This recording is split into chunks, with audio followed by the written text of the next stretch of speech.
How to share notes on Instagram with close friends. So let's get started.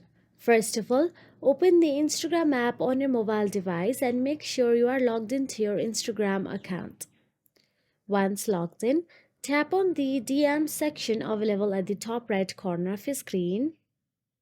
Now there you can see share a note option available at the top right corner of your screen with your profile picture.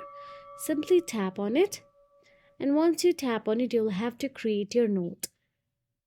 Tap the A icon to open the text editor or type your note or message. You can also put music on your note as well. And once your note is completed, simply tap on the share icon available there. Now there you can see close friend option available. Simply tap on it and choose the list. And once done so, make sure that your close friend option is on switch mode. Now tap on the share icon available there and share it. Now wait for a few seconds for your share to complete and tap on it, and as you can see it says shared with close friends. So that is it. If you found this video helpful, please like, share and subscribe, and thank you so much for watching.